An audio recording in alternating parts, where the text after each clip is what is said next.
السلام علیکم ورحمۃ اللہ وبرکاتہ۔ اللہ تعالیٰ آپ کا حامی و ناصر ہو اور آپ کی ہر مشکل اللہ تعالیٰ آسان فرمائے اور ہر آنے والا دن آپ کے لیے بابرکت ہو۔ نبی کریم صلی اللہ علیہ وآلہ وسلم نے حضرت معاذ بن جبل رضی اللہ عنہ کو نصیحت کرتے ہوئے فرمایا، ہر اچھے کام میں اپنی نیت کو ہر کھوٹ سے پاک رکھو تو تھوڑا عمل بھی تمہاری نجات کے لیے کافی ہوگا۔ اسلام میں سب سے زیادہ اہم چیز نیت ہے۔ کوئی عمل محض اپنے ظاہر کی بنا پر خدا کے یہاں قابل قبول نہیں ہوتا۔ خدا صرف اس عمل کو قبول کرتے ہیں جس کو کرنے والے نے صحیح نیت سے کیا ہو۔ بری نیت کے ساتھ کیے ہوئے عمل کو خدا رد کر دیتا ہے۔ صحیح نیت یہ ہے کہ وہ کام خدا کے لیے کیا گیا ہو، اس کو کرنے سے خدا کی رضا مقصود ہو۔ آدمی جو کام کرے اس احساس کے ساتھ کرے کہ اس کا اجر اس کو خدا کے یہاں پانا ہے۔ اس کے برعکس بری نیت یہ ہے کہ آدمی بظاہر دین کا عمل کرے مگر وہ اس سے دنیا کا فائدہ لینا چاہتا ہو۔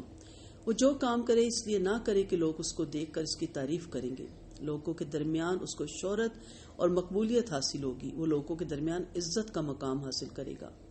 نیت کا تعلق آدمی کی اندرونی سوچ یا اندرونی کیفیت سے ہے۔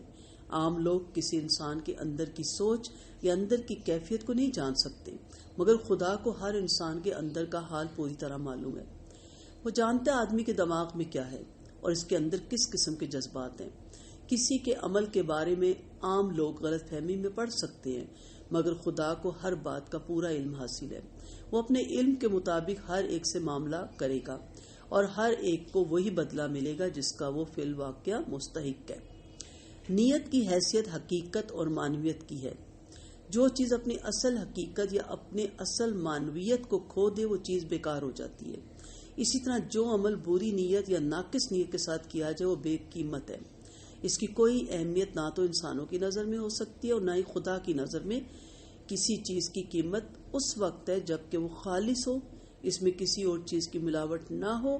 صحیح نیت کے ساتھ کیا ہوا عمل خالص عمل ہے، صحیح نیت کے بغیر کیا ہوا عمل غیر حاصل عمل ہے۔ تو کوشش کریں آپ جو بھی ان 24 گھنٹوں میں کام کرتے ہیں، چاہے وہ دنیاوی کام ہے چاہے وہ دینی کام ہے، دونوں صورتوں میں نیت ہونی چاہیے اللہ کی رضا۔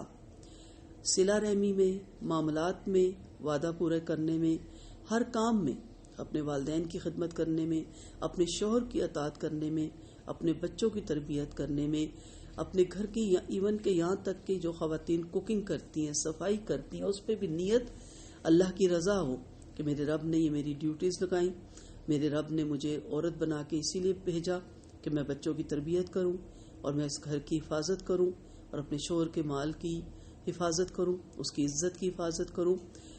ہر وہ کام جو آپ 24 گھنٹوں میں کرتے ہیں، نیت یہ کر لیں کہ اس کام کا اجر مجھے اللہ سے چاہیے اور میں یہ تمام کام اللہ کی رضا کے لیے کر رہی ہوں یا کر رہا ہوں، تو انشاءاللہ ایک ایک کام کا بہترین اجر ملے گا۔ اللہ تعالی ہماری نیتوں کو خالص کرے، اللہ تعالی ہمیں اپنا خالص بندہ بنائے، مخلص بندہ بنائے، اللہ تعالی ہمیں بے نیاز کر دے، مال کی محبت سے، جاہ کی محبت سے، شہرت کی محبت سے۔ اللہ تعالی ہمارے اندر اخلاص پیدا کرے، خالص بندہ بنائے، مخلص بندہ بنائے۔ اللہ تعالی ہمیں ریاکاری سے بچائے، دکھاوے سے بچائے۔ اللہ تعالی ہم سب کی دعاؤں کو قبول فرما لے۔ اللہ تعالی ہم سب کا حامی و ناصر ہو۔ اپنی دعاؤں میں یاد رکھیے گا۔ السلام علیکم ورحمۃ اللہ وبرکاتہ۔